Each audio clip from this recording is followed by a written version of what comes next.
Pelaku pembunuhan wanita dalam koper di Bekasi, Jawa Barat ternyata sebentar lagi akan melangsungkan resepsi pernikahan. Lantaran terjerat hukum, acara resepsi yang rencananya digelar pada 5 Mei mendatang pun terpaksa dibatalkan. Pelaku yakni AARN 28 tahun. Sebelumnya telah menikah dengan LS di Palembang, Sumatera Selatan pada 10 Maret lalu.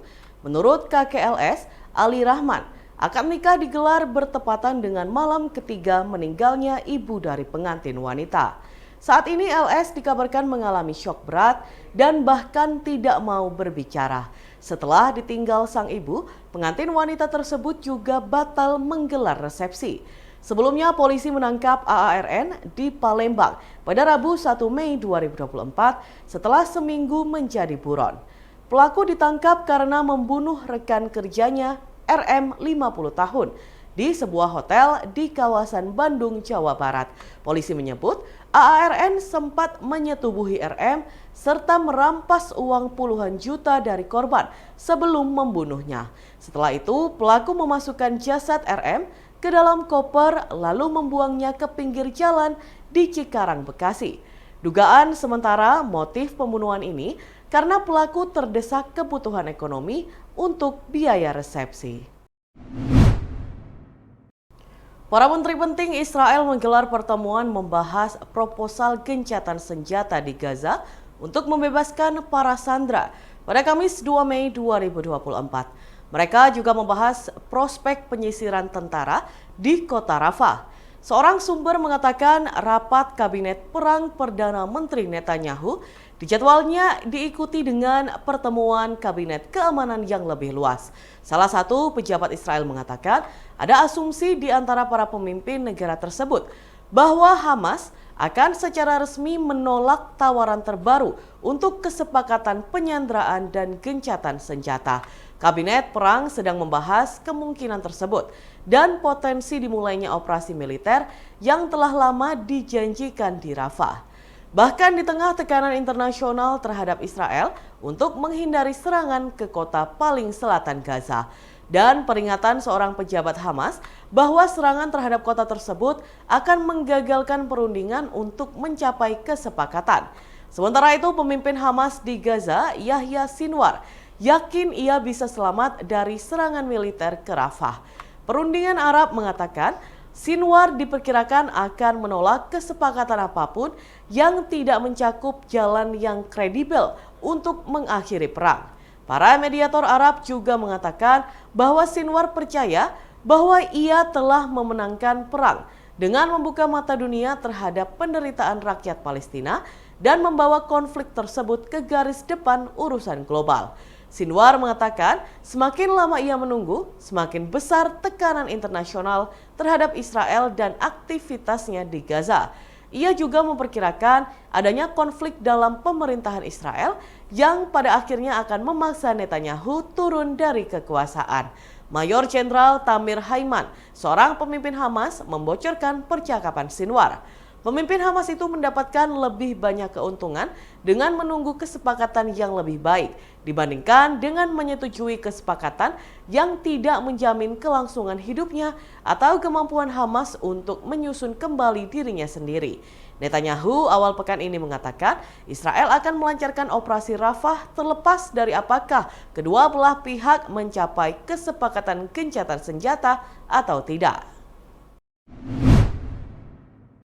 Komisi Pemberantasan Korupsi atau KPK menyita kantor Partai Nasdem Labuan Batu di Kelurahan Kartini, Kecamatan Rantau Utara, Kabupaten Labuhan Batu, Sumatera Utara pada Rabu 1 Mei 2024. Penyitaan itu dilakukan berkaitan dengan proses penyidikan tersangka Bupati nonaktif Labuhan Batu, Erik Adrata Aritonga.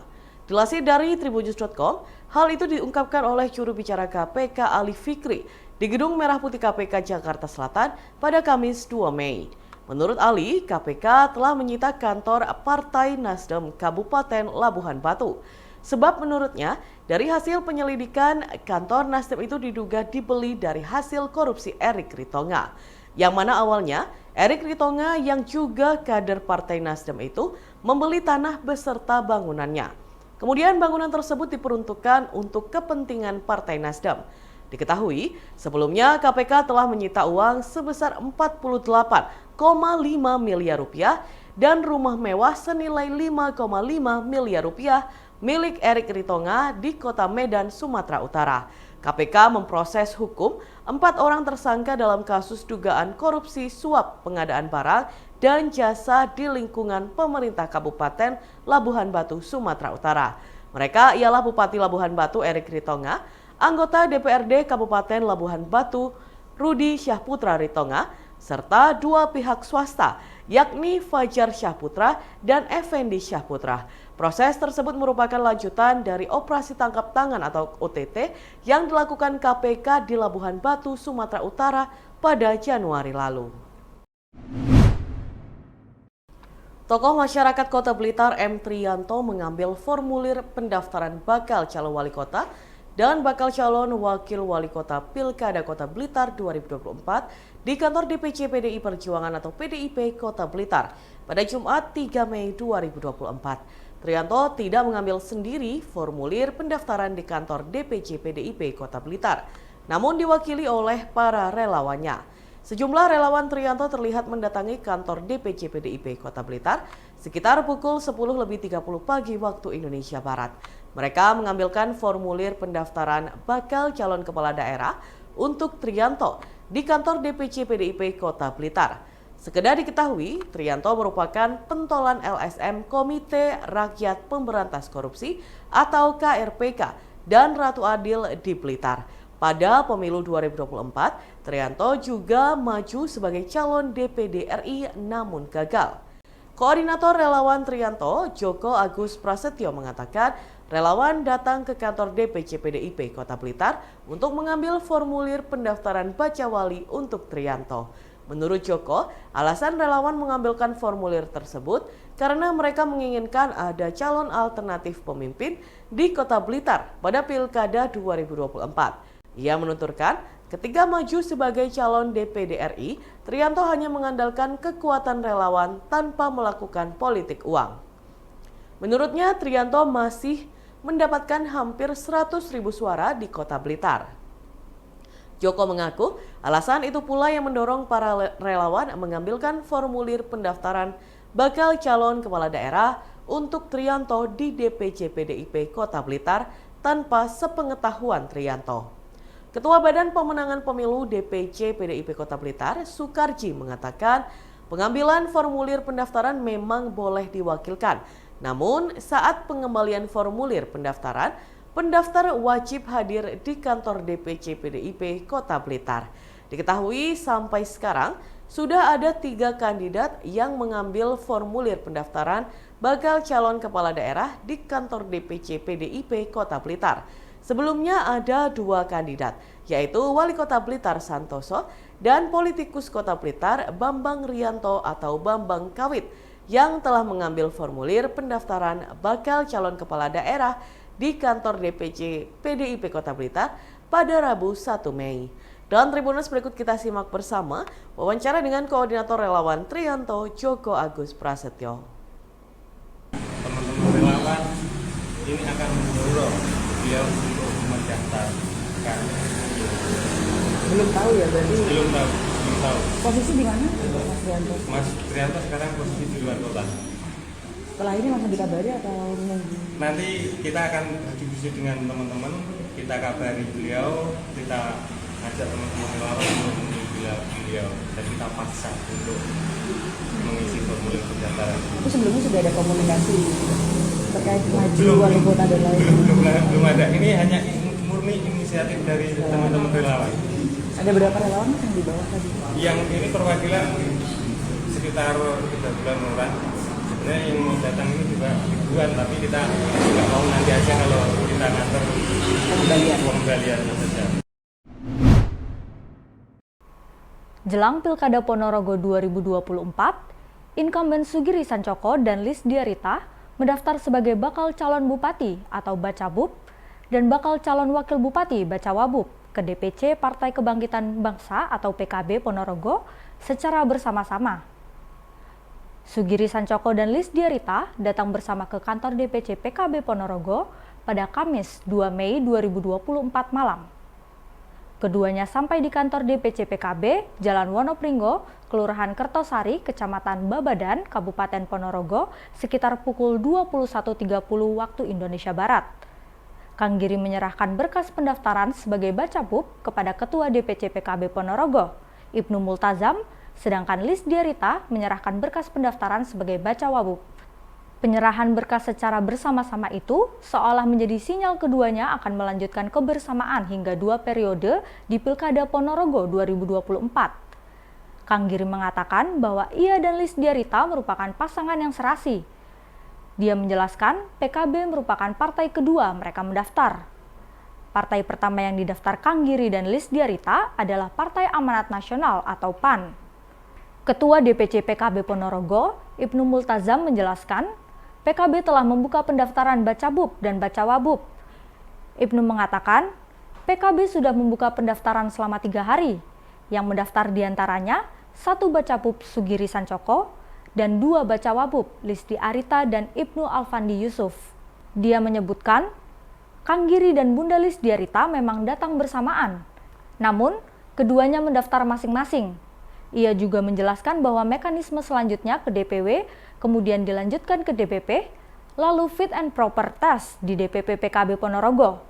Dan Tribuners, berikut kita simak bersama wawancara dengan Ketua DPC PKB Ponorogo, Ibnu Multazam, dan Bacabub serta Bacawabub Ponorogo, Sugiri Sancoko dan Lis Diarita.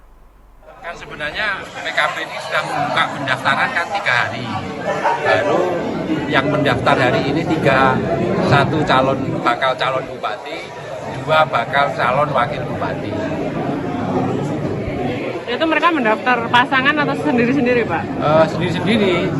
Jadi bagi PKB itu pendaftarannya formulirnya sendiri, pendaftarannya juga sendiri-sendiri, walaupun datangnya bersama-sama. Untuk mekanisme selanjutnya seperti apa, Pak Mul? Ya tentunya mekanisme selanjutnya seperti biasa, akan dinaikkan ke DPW, nanti DPW ke DPP dan akan di fit and proper test di DPP. Nanti siapa Pak yang Ya DPC toh. Siapa Pak iso lihat di DPC? Pak, ini kan terlihat ada beberapa parpol lain ikut. Apakah itu tanda-tanda akan koalisi dengan mereka, Pak? Ya moga-moga kita berharap nanti partai-partai yang mengantarkan Pak Giri ke kantor PKB ini selanjutnya akan menjadi koalisi bersama-sama untuk mengusung Pak Giri atau mengusung yang lain.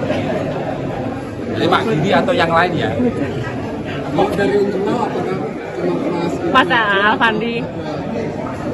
Yang kamu lihat siapa sekarang? Masih Ibnu Alfandi. Ya sudah itu internal, dari internal partai. Kalau yang belum terlihat itu jangan disebut. Batasannya kira-kira sekitar awal Agustus menjelang pendaftaran KPU. Tadi daftar berpasangan dengan Bu Lis Diarita, apa memang bakal berlanjut? Ini kan memang pasangan serasi, yang satu gendut, yang satu sudah gendut juga ya. Kemudian kami mencoba untuk kembali merangkai agar kemudian dipermudah dan Allah memberikan ridho, mudah-mudahan niat baik kami diberi kemudahan dan kelancaran. PKB menjadi partai kedua yang sudah kami pendaftar. Kemarin di PAN sudah, kami juga sudah ada taruh di Surabaya. Lalu kemarin hari ini PKB, Sabtu kami diundang untuk bersama-sama juga di Surabaya dengan Pak Ketua Umum dan Pak Ketua DPD atau Pak Menteri. Pak, ini kan ada beberapa partai mengantarkannya, itu apakah ada sinyal koalisi, Pak? Apa? Ada beberapa partai mengantarkan hari ini. Ada Golkar, ada PDI Perjuangan. Apakah ada sinyal koalisi? Ya pasti, karena kalau kemudian kita berpikir bahwa membangun Ponorogo ini harus dengan gotong royong segala potensi, maka akan lebih indah kalau kemudian berkoalisi besar dan Ponorogo menjadi tidak ada polarisasi tingkat bawah, maka akan menjadi datang suatu zaman bahwa pemilu akan indah, akan gembira, akan santai, tapi menghasilkan keputusan yang tidak kalah demokratis, karena demokrasi Pancasila itu rukunnya adalah musyawarah untuk mufakat. Itu keren, ya. Di luar partai dari unsur apa aja Pak? Oh tadi pasti atas nama masing-masing pribadi, tapi sekian banyak tokoh-tokoh Nahdlatul Ulama juga ikut hadir, ketua MBC juga pada hadir atas nama pribadi bukan atas nama organisasi. Lalu dari Muhammadiyah juga diwakili banyak tokoh-tokoh, ada Mas Rudianto, ada Pak Kamim, ada Gus Nyon, ada Pak Sarifah, semua ada Makayat, ada Muslimat, ada Banser, ada. Tapi lagi-lagi itu bukan semua organisasi, mereka atas nama beliau-beliau atas nama pribadi, dan memang sahabat-sahabat saya semuanya yang memberikan support kami untuk kami kembali berkontestasi untuk meneruskan perjuangan, dan kami tidak sekedar didukung tapi tadi diberi tugas untuk bersama dengan Bunda untuk melanjutkan perjuangan yang berat. Tentu tidak gampang, butuh keikhlasan, butuh perjuangan, butuh inovasi, butuh wani, butuh kendel, butuh sembarang. Nah itu kami siapkan dan kami rela untuk itu. Polsek Balung Jember menangkap Hoirul Mustaqim, seorang dukun yang diduga telah menggelapkan 10 mobil milik teman dan tetangganya. Dukun berusia 33 tahun tersebut ditangkap polisi di rumahnya di Desa Balung Tutul, Kecamatan Balung Jember, yang menjadi tempat praktik pengobatan terapis dan spiritual. Kapolsek Balung AKP Sunarto mengungkapkan, kasus tersebut terungkap setelah warga desa Karangduren melaporkan pikap yang dipinjam tersangka tak kunjung dikembalikan. Sunarto mengatakan, pelaku meminjam mobil pikap untuk mengantarkan barang, ternyata pikap tersebut digadaikan. Selain itu, pelaku juga menggadaikan mobil Honda Brio milik tetangganya, yang dipinjam dengan alasan untuk mengantarkan anaknya berobat ke rumah sakit. Karena merasa iba, akhirnya korban meminjamkan mobilnya kepada yang bersangkutan, namun ternyata mobil tetangganya itu juga digadaikan. Berdasarkan hasil penyidikan, pelaku mengaku telah menggadaikan sebanyak 10 mobil milik teman dan tetangganya dengan modus pinjam sementara. 10 mobil itu digadaikan kepada seseorang berinisial H yang tinggal di Kecamatan Arjasa, Jember, dan saat ini yang bersangkutan masuk ke dalam daftar pencarian orang. Narto menyampaikan, satu mobil digadaikan seharga 25 hingga 27,5 juta rupiah, dan pelaku mengaku melakukan penggelapan mobil ini selama 1,5 tahun. Motif tersangka guna membayar cicilan kredit mobil dari perusahaan finance. Sunarto mengaku baru menyita 1 unit mobil pikap milik korban terakhir yang telah digadaikan oleh pelaku sebagai barang bukti dalam kasus ini. Sementara 9 mobil sisanya masih diburu karena berada di tangan buron berinisial H. Dan Tribuners, berikut wawancara dengan Kapolsek Balung, AKP Sunarto. Kasus ini berawal dari laporan warga desa Karangduren yang melaporkan bahwasanya mobilnya awalnya dipinjam oleh pelaku atas nama Hoirul Mustaqim dengan alasan untuk mengangkut barang. Mobil jenis pickup dipinjam oleh saudara HM, dan ternyata oleh HM mobil ini digadaikan. Kemudian pelaku tidak berhenti sampai di situ, pelaku meminjam lagi mobil jenis Brio kepada korban tetangganya, dan dengan alasan yang bersangkutan akan mengantar anaknya yang sedang sakit karena merasa iba, dan diberikan pinjaman kepada yang bersangkutan. Ternyata oleh pelaku mobilnya juga digadaikan.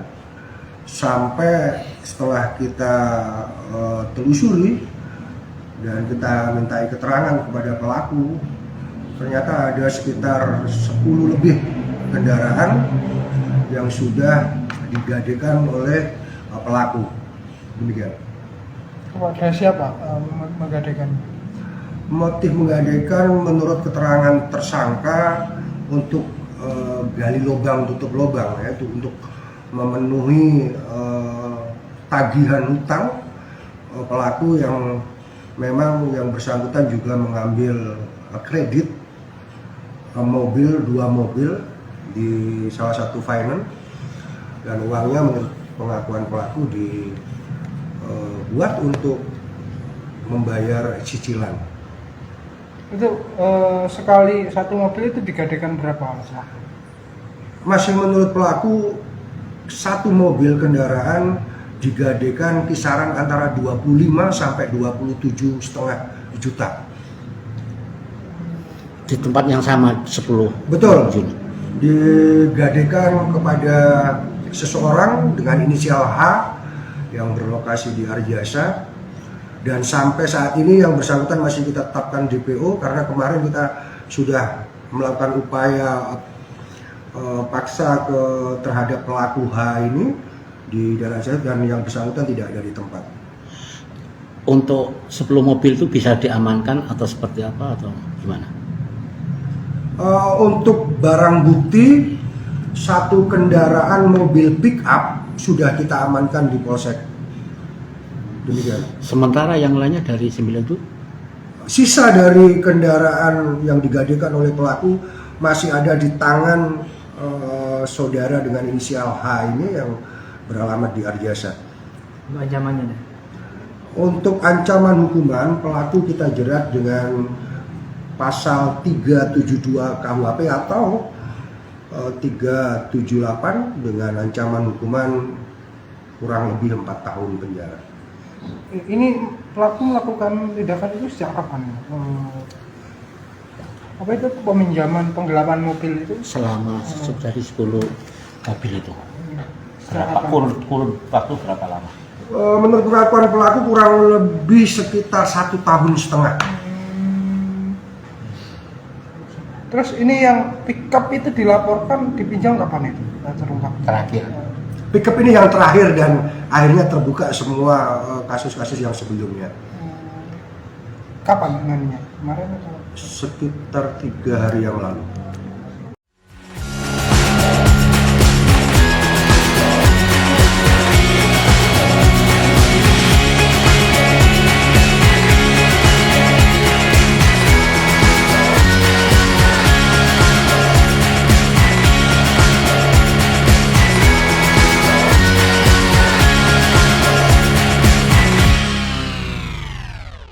Download Tribun X sekarang, menghadirkan lokal menjadi Indonesia.